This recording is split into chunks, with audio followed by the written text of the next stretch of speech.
Ministers of Justice in West Africa to promote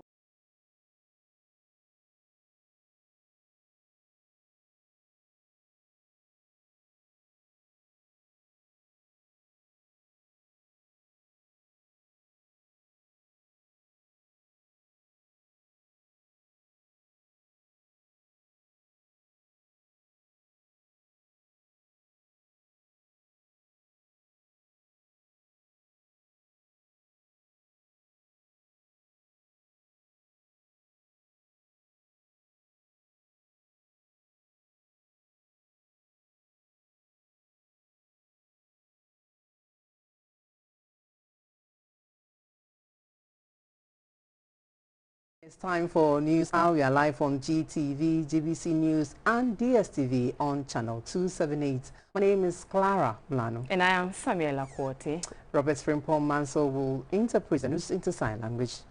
Now the news in detail. Forbes Africa has presented the African of the Year trophy to President Akufo-Addo at the Jubilee House in Accra. To Forbes Africa, what's endeared its heart to give the 2021 African of the Year award to President Akufo-Addo was due to his drive to win Ghana off aid, the industrialization agenda, making Ghana the hub of trade in Africa, and his leadership during the outbreak of the COVID-19 pandemic. We bring you details of that story later. Ghana has been hosting a two-day high-level meeting of experts on the establishment of a platform for ministers of justice in West Africa to help restore confidence in the justice system in the region. Opening the conference in Accra, Ghana's Attorney General and Minister for Justice, Mr. Godfred Odami, expressed worry over the growing threats of terrorism and violent extremism across Africa. He stressed the need for immediate solution to the menace, which remains a threat to peace and security everywhere.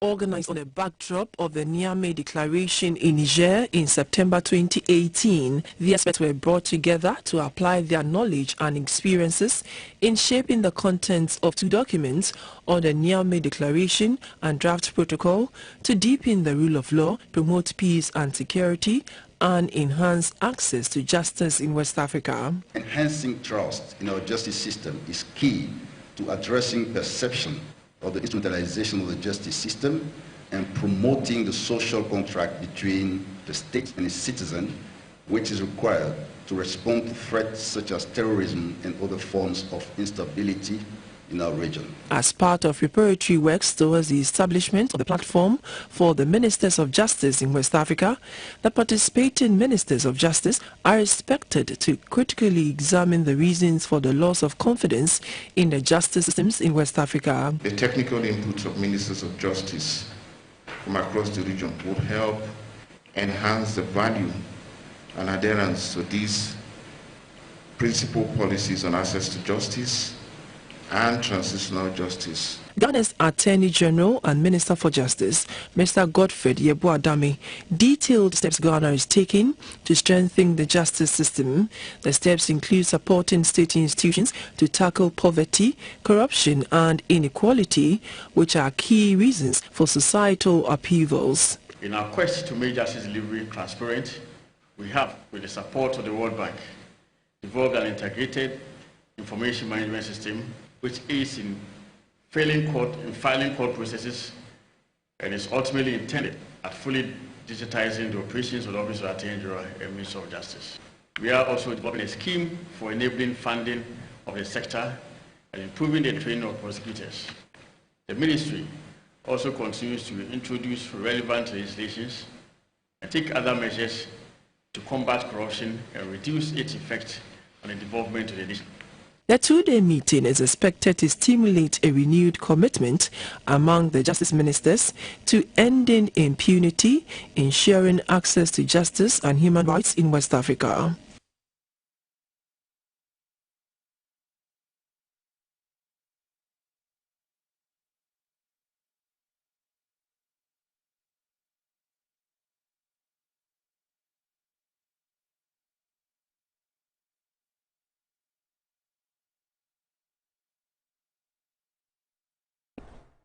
The Attorney General and Minister for Justice, Mr. Godfrey Yeboah, says a plea bargaining bill has been gazetted and will be laid before Parliament next week. The bill, if passed, would allow persons who flout the law in some cases to negotiate with the state. Mr. Yeboah mentioned this on the sidelines of a meeting in Accra on how to improve public confidence in the justice systems in West Africa.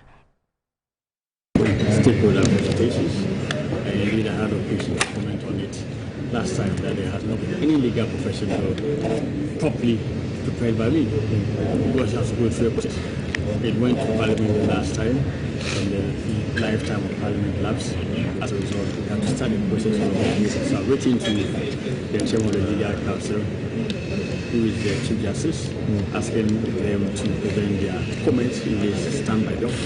I myself also have certain other perspectives that I would want to share. I think I want to fine-tune it and reform further. So after all the process has been exhausted, the bill will be laid in Parliament. Right. Yes, the debargaining bill is ready.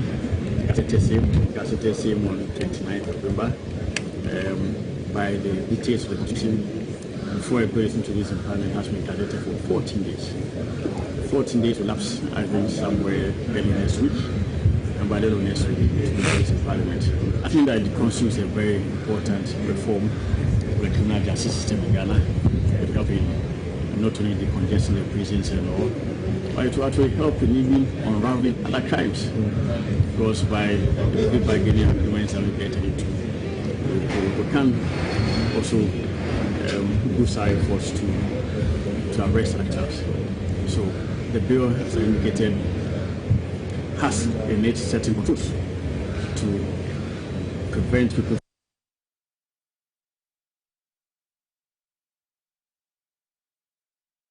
Come January 2022, public agencies would be ranked against each other on a corruption barometer where results will be publicized every December 9. Also, public institutions and agencies would be required to submit integrity plans and corruption management. These are some issues that came up during an interaction between the special prosecutor and the media. The special prosecutor, Mr. Kisi Ejabin, says these, among other measures, are to involve all Ghanaians to collectively fight corruption. The media interaction was to mark International Anti-Corruption Day. In January 2022, the OSP will institute, as part of its Pressure for Progress drive, an annual Ghana Corruption League table to assess perceived levels of public sector corruption in the estimation of experts and business people. In aid of this, public agencies will be ranked against each other on a corruption barometer, and the results will be published every 9 December. From January 2022, would also require all public institutions, departments, agencies, and companies to prepare and submit to the OSP integrity plans intended at assessing deficiencies in their regulations, procedures, policies, guidelines, administration instructions, and internal control mechanisms to determine their vulnerability and exposure to corrupt practices and the prescription of curative measures to manage such susceptibility to corruption and corruption-related offenses.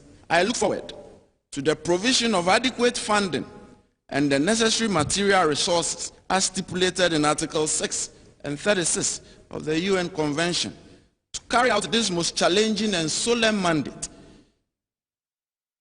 I cannot help but state that without adequate funding and the provision of the necessary material resources, the good intentions of my staff and I would remain just good intentions with nothing concrete to show for it. As we mark International Anti-Corruption Day and Anti-Corruption Week, I invite all well-meaning Ghanaians, let's renew our mindsets and collectively let's help to turn the negative narrative of corruption Procurement of textbooks for the new standard-based curriculum for basic schools will soon be rolled out across the country. The Minister for Education, Dr. Yawase Educhum, answering questions in Parliament posed by the MP for Kwesimentum and the MP for Busa North, said that textbooks will be supplied to all basic schools in Ghana after passing the final quality assurance stage. Once the procurement processes are over, suppliers will deliver the textbooks to regional and district education offices for onward distribution to schools. Given that the textbooks are not ready, I would like to find out from the Minister what steps the Ministry has taken to ensure that the teachers have other instructional resources to ensure the proper implementation of the curriculum. What we did at the beginning, therefore, was to ensure that we have learner packages made available to teachers, which included learning activities, various lesson plans, so that teachers can administer and deliver instruction accordingly. And with the textbooks coming down the pike, it's going to really also be a continuation where full lesson activities will be available to teachers to ensure effective implementation of the curriculum. And Mr. Speaker, for the first time in the history of GS, they've also instituted professional learning communities. And these have been set aside for teacher professional development across all primary schools. What this means is that, Mr. Speaker, once a quarter, students don't go to school, but teachers do, in order to update themselves on the implementation of the new curricula and other professional development activities. These are called People Free Days. Ideally, the books should have been available in our classrooms based on the response that he has given. I apologize to the good people of this nation, students, teachers, and parents for misleading them with this response that he gave on Thursday, 10 June 2021. Now, all that I can assure you of is that we are at a critical stage where the quality assurance is being done so that I don't have a situation where some T's are not crossed and I's are not dotted to get into trouble with my ordinary colleagues. Our textbooks are going to be available in the classroom.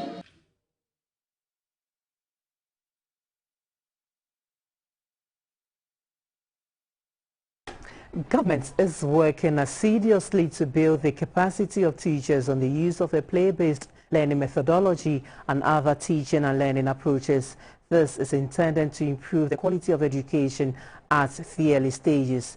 In line with this, 54 lecturers at the University of Education, Winneba, have been trained on learning through play to help propagate the idea. A Deputy Minister for Education, Reverend John Ntim said this in Accra at the annual National Level Forum on Learning Through Play.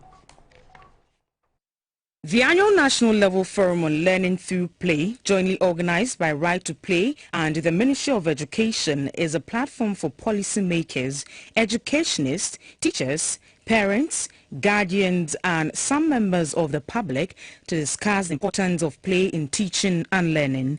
The forum also affords participants the opportunity to discuss latest research work on playful learning relevant to the Ghanaian context.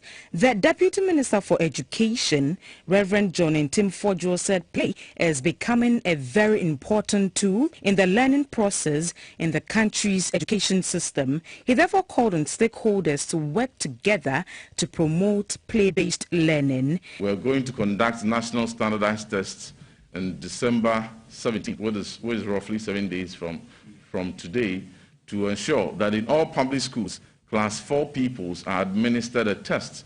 And this test is not to tease out which teacher is the best teacher or which school the poorest school, but it is focused on the learner to be able to diagnose what weaknesses they have in literacy, what weaknesses they have in numeracy. That feedback will enable the ministry and GES to be able to course correct when they are in P4, the necessary interventions deployed, and when they get to P6, we can test again and see which further interventions will be required. The country director of Right to Play, Ms. Josephine Mukakalisa, said the approach should be encouraged since places at motivate children to learn and become more creative. The Northern Regional Director of Education, Dr. Peter Atefa, commended Right to Play for its continuous efforts at making learning attractive and easier to students.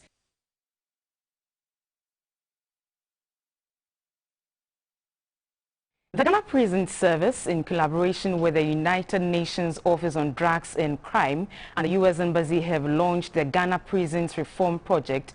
This is to ensure that the Ghana Prison Service complies with the United Nations Standard Minimum Rules for the Treatment of Prisoners, also known as the Nelson Mandela Rules. It is also to strengthen capacity, improve safety, security and transparency of Ghana's correctional system. Implementation of the reform project falls in line with the Ghana Prison Service's 10-year strategic goals of providing a safe, secure and humane environment which offer reformation and rehabilitation services to prisoners. It will help the service to become more self-sustaining. The U.S. Ambassador to Ghana, Ms. Stephen Sullivan, said the project builds on the U.S.-Ghana partnership in criminal justice system and justice sector reform. The United States, through the U.S. Agency for International Development, or USAID, also funds a justice sector program designed to increase citizen oversight and monitoring of criminal cases, strengthen advocacy for accountability of key justice sector institutions to improve the delivery of justice, and increase citizen knowledge and access to the justice system here in Ghana. This project also complements existing U.S. government support to the Ghana Prison Service and Ghana's justice sector, including our support of the draft Ghana Prisons Services Bill and our support of the draft Community Services Bill, which seeks to introduce non-custodial sentencing as an alternative to incarceration. The Director General of the Ghana Prison Service, Mr. Isaac Kofi Ejiri, said even though the Ghana Prison Service has made some progress in incorporating best practices into its operations, a lot more needs to be done. The contemporary system entails ensuring the human rights and dignity of prisoners. And there's this international instrument that regulates effective management of this prison, as the Nelson Mandela Rule. And it is imperative for all prison officers to be abreast with the provisions in this international instrument. And therefore, this collaboration is going to afford us the opportunity for Ghana Prison Service to know more about the Nelson Mandela Rule and enhance our capacity as prison officers to ensure the proper management of the prisoners in our custody. The Interregional Advisor of the UNODC, Mr. Philip Mesner, says the project will enhance the capacity of the Ghana Prison Service. The UNODC's mission is to contribute to global peace and security, human rights and development by making the world safer from drugs, crime, corruption and terrorism. A 2020 running mate for the National Democratic Congress, Professor Nana Jane Opoku-Agyeman, has made a passionate appeal to the government and civil society groups to urgently close down all witches camps across the country. Professor Opoku-Agyeman made her appeal while on a visit to the Lely Dabari camp in the Gusau Municipal as part of her 3-day visit to the region. There are currently about 1,000 women and 700 children living in 6 of the witches' camps in the northern region. For years, most of these elderly women accused of inflicting death, misfortune and calamity on their neighbors and villages through sorcery and witchcraft are being expelled from their villages. In view of this, an isolated shelter is being created to protect them from harm.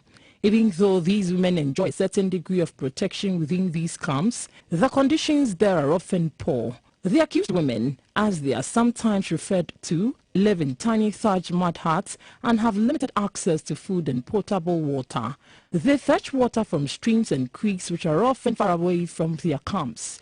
Professor Nana Jane Opoku-Agyeman made a donation to the Lely Dabara camp in Gusau Municipality and widows in Tamale Municipality respectively. The items include rice, maize, millet, cooking oil, purified water, assorted drinks and personal hygiene items, soap and clothes among others. Very soon we are entering the festive mood And it doesn't matter. What the Muslims celebrate, we enjoy. What the Christians celebrate, we also enjoy. And that is the beauty of our country. It doesn't matter how you worship. The important thing is how we live with each other. Professor Opoku Agyeman also appealed to authorities to interrogate the reasons that accounted for their situation to enable the women to relocate to their various communities. Everyone deserves to live a dignified life. In Gambaga, as at now, I also see that some flee even with their grandchildren.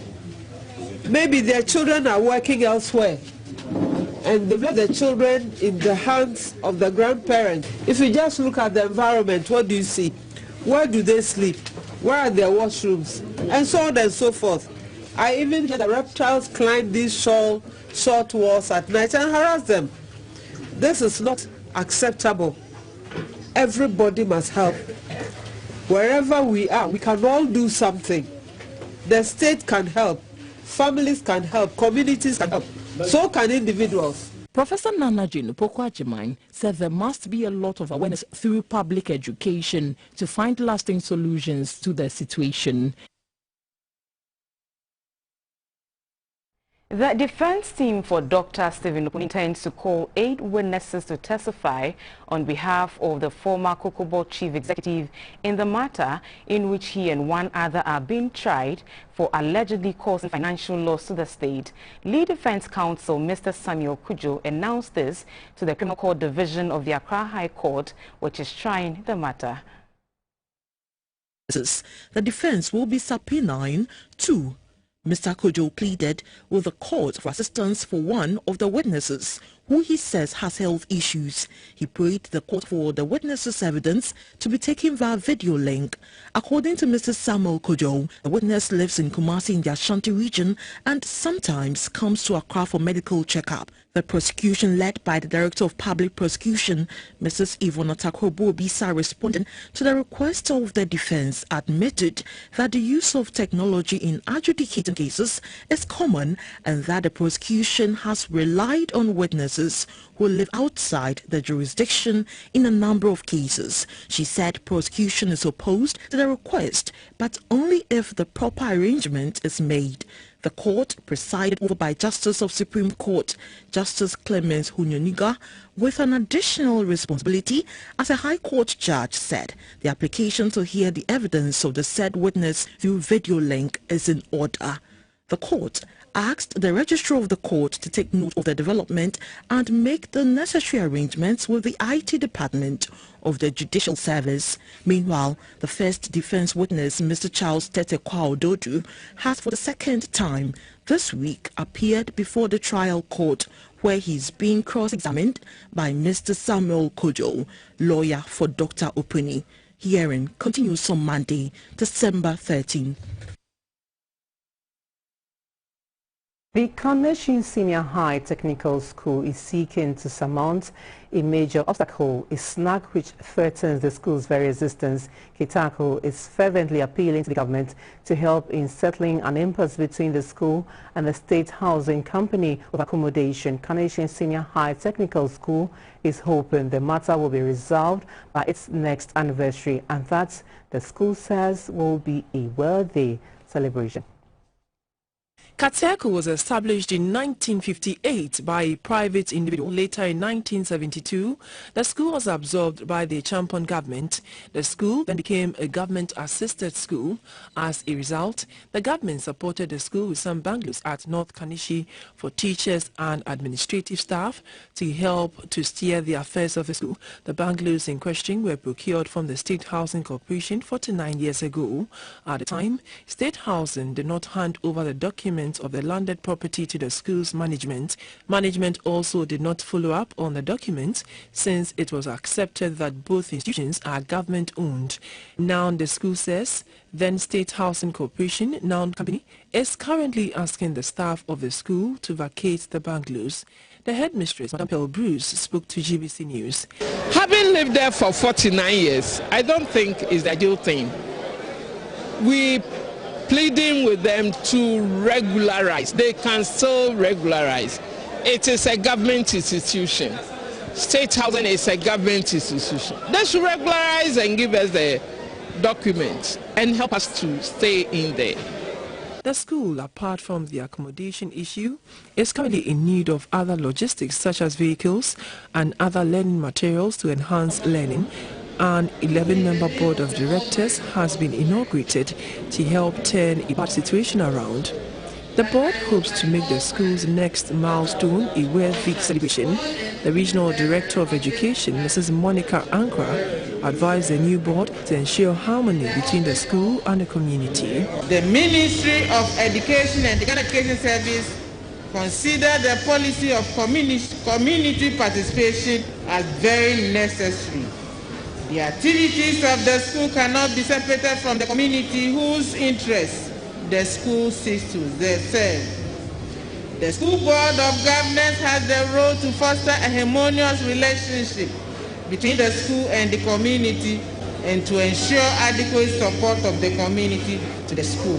Kaneshi Senior High Technical School, Kateku, currently has 1,540 students with 3 campuses. It offers courses including applied electricity, building and construction, woodwork, metalwork and visual arts. Past board members were acknowledged. You're watching News live on GBC News and on GTV, also streaming live on Facebook and on YouTube at Ghana Broadcasting Corporation. We'll be back shortly. Please stay.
Time now for the business segment. Good evening and good to have you join us.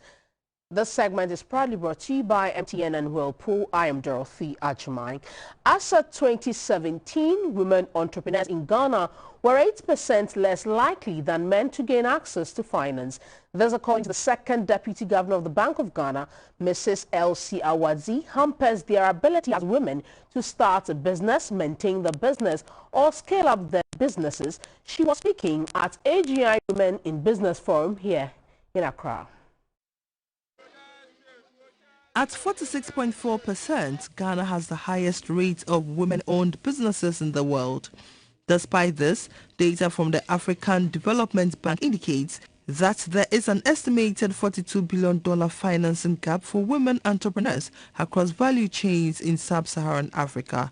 At the AGI Women in Business Summit in Accra, the president of the Association of Ghana Industries, Mr. Kwesi Enimdake, said women entrepreneurs have been at the forefront in the establishment of the Association of Ghana Industries, which has also birthed the AGI Women in Business initiative. This is an initiative that has empowered and built the capacity of women entrepreneurs over the years. The second Deputy Governor at the Bank of Ghana, Mrs. Elsie Awadzi, said some factors that challenge women entrepreneurs are access to funding and markets.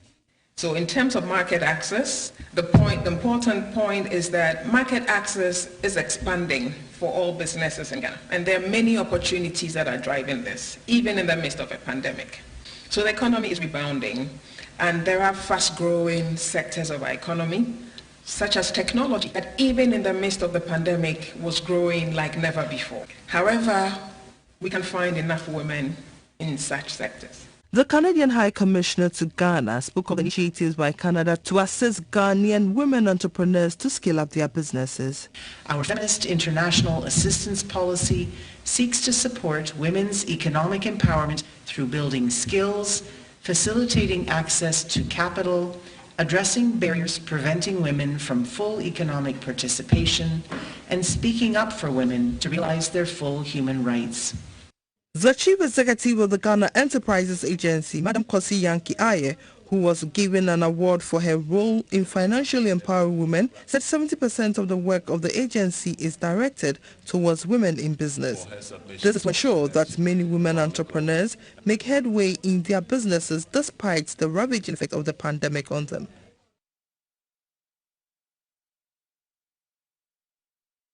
Public-private partnerships are to feature significantly in Ghana's infrastructural and service procurement. The concept, which has been in the works since 2011, seeks to draw public and private sector synergies to close the country's infrastructure gap. As the Finance Minister prepares to fully execute PPPs, a 9-member complaints committee has been sworn in to serve the purpose of redress between government agencies and private entities when the need arises. The public-private partnership procurement architecture has been cast. The PPP Act 1039-2020, has been promulgated. Ghana is now ready to tap the benefit of this type of procurement that reduces the financial burden on government and yet gets the job done. The Act regulates contracts between public contracting authorities and private parties for the provision of public infrastructure or services. The new Act has introduced a framework for the approval of PPP projects and has increased the requisite financial threshold for approval of a project. As stipulated by the Act, the Finance Ministry on Thursday swore in a 9-member complaint committee. The PPP Act, according to Section 67, establishes a PPP complaints panel for the bidding processes. Ladies and gentlemen, as you are aware, the PPP arrangement is an innovative way through which governments around the world, including ours, can provide public infrastructure and services. With the use of PPPs, public infrastructure and services can be delivered in effort to relieve fiscal pressure. Justice of the Supreme Court, Her Ladyship Justice Lovelace Johnson, is the chair of the committee. It is expected that the composition of the PPP Complaints Committee will promote investor confidence in the infrastructure sector and will drive development.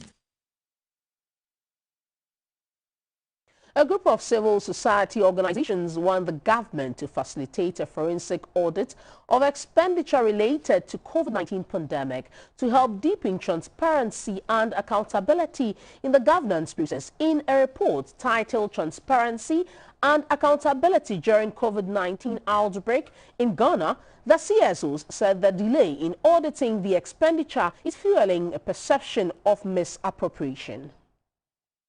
Since the emergence of COVID-19 in March 2020, Ghana has received support through loans and grants to aid her management of the pandemic. The facilities were used to mitigate the effects of the pandemic on lives and livelihoods. To help track the expenditure, Budget Ghana, in collaboration with US-based Global Integrity and St. Ghana, launched the COVID-19 Transparency and Accountability Project. According to the report, much of the spending occurred through expedited processes due to the nature of the pandemic, and as a result, the risks of corruption, mismanagement and waste were heightened. The report argues that much has not been done to ensure transparency and accountability in the expenditure, despite the country signing up to such clauses. The CSOs now wants the government to facilitate a forensic audit of all pandemic-related expenditure to help deal with perception of corruption. While commending the government for all this work, it's important to start the conversation about how much we receive through loans and grants from our development partners and how we expended the money. This will engender confidence in our governance process and deal with the growing perception of embezzlement in COVID-19 related expenditure. It is in this spirit that Budget Ghana has come together with our regional partners to track pandemic related expenditure. But we cannot do this work alone. It will require the participation of all CSOs to deepen our voice in the call for accountability. The national coordinator of the Economic Governance Platform, Mr. Felix Ankra, urged for timely updates of public expenditure to help ensure transparency and accountability. The delays is something not good for us. You can go to the IMF website, you can see countries like Afghanistan providing regular updates on what they are doing in terms of COVID expenditure. Tracking the expenditure basically helps us to account for what government is doing for it, whether it's value for money or not. The COVID-19 Transparency and Accountability Project was run in Ghana, Nigeria, Sierra Leone, Malawi, Kenya, Cameroon and Liberia.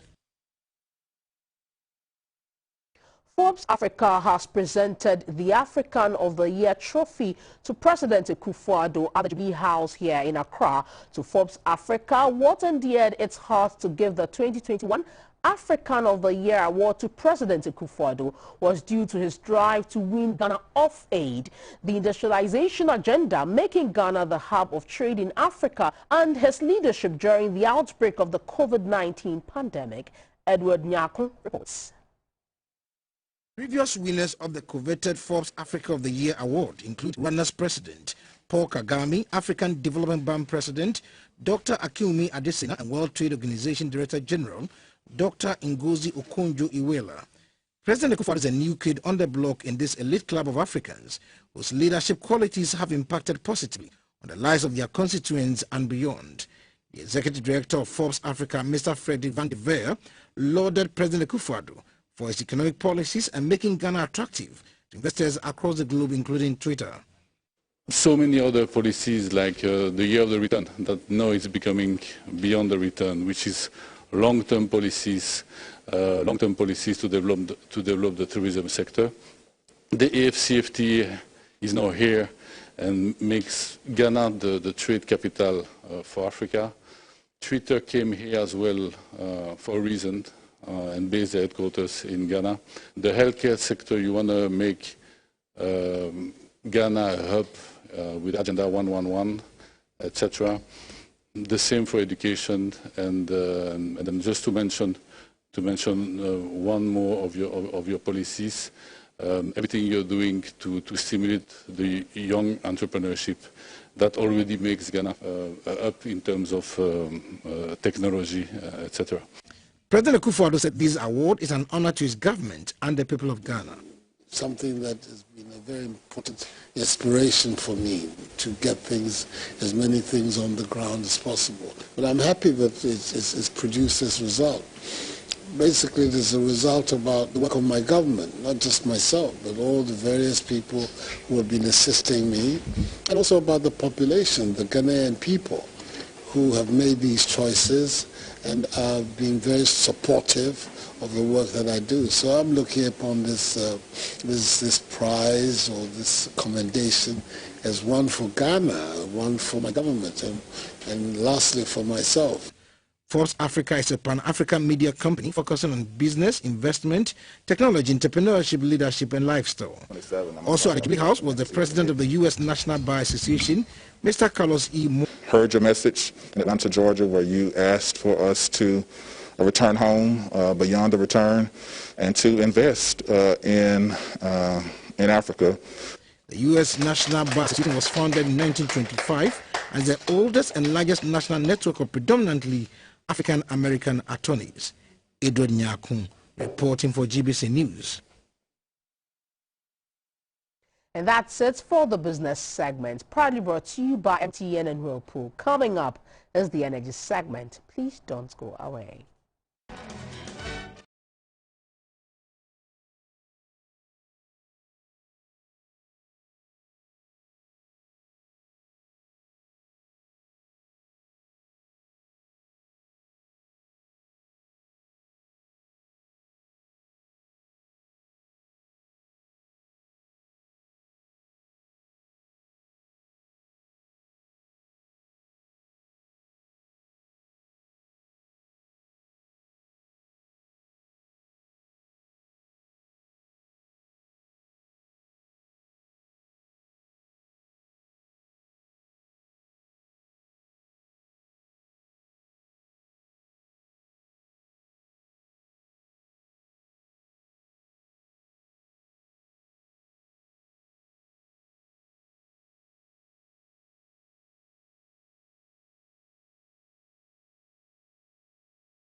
We are live on News Hour. Welcome to the energy segment. I'm Dominic Honoji.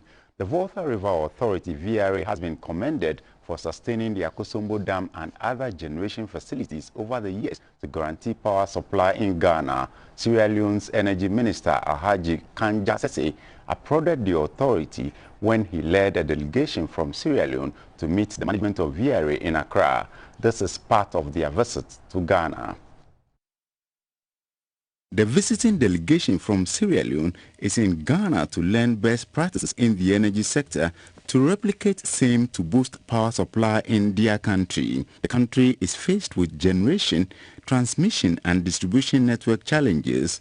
Sierra Leone is working to access the Millennium Challenge Cooperation Compact to undertake reforms to enhance its energy sector. Sierra Leone's Energy Minister Alhaji Kanja Sesi said the visit is in the spirit of South-South cooperation. One of the problems in institutions all over Africa, West Africa for that matter, is the sustainability, the continued existence in operation in an efficient manner. We are here because we came mostly to learn, to some extent to share experiences with you in the context of South-South cooperation. We believe that it's a better place to go when we want to learn how to do things better, especially in my sector, the energy sector.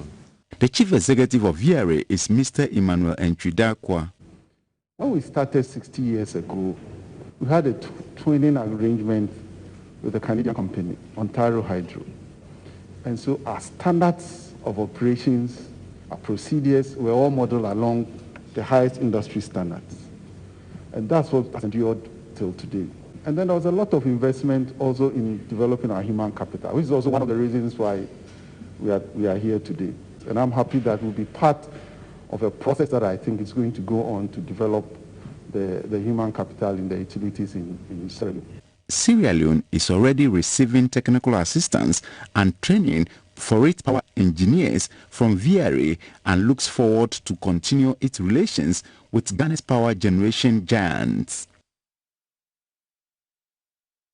About 10 years after Ghana started production of oil in commercial quantities, the Public Interest and Accountability Committee, PIAC, believes the $6.7 billion accrued so far could offer maximum benefit if the funds were used on some major infrastructural projects. The committee still expresses its long-held view that the country's oil revenue is thinly spread.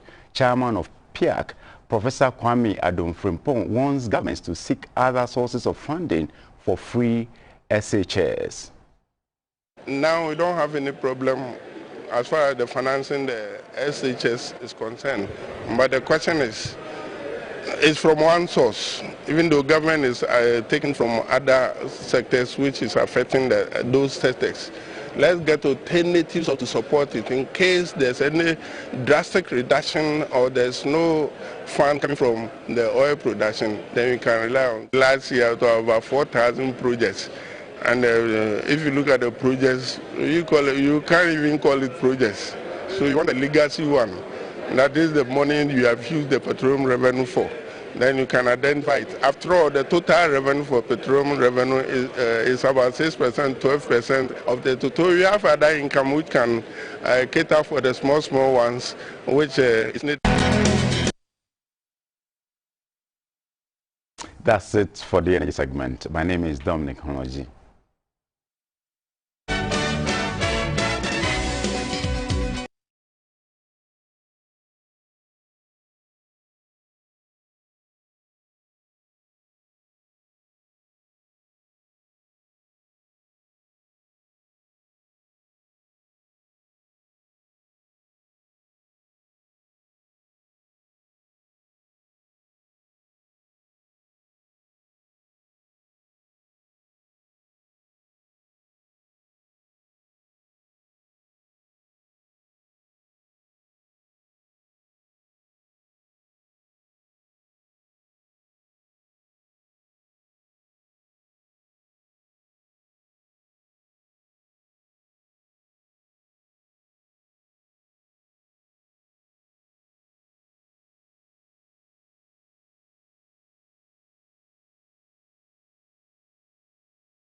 It is brought to you by Lufat, Tobingo's premium gifts to Africa. The implementation of the 5 National Healthcare Quality Service Strategy comes to an end this month. Yet, as much as access to healthcare services increased marginally, the same cannot be said for the quality of healthcare services. At a forum in Accra to assess the level of implementation of the strategy, the healthcare providers and partners recommended that subsequent strategies to be more focused on the needs of patients. A report by Sarah Ofori.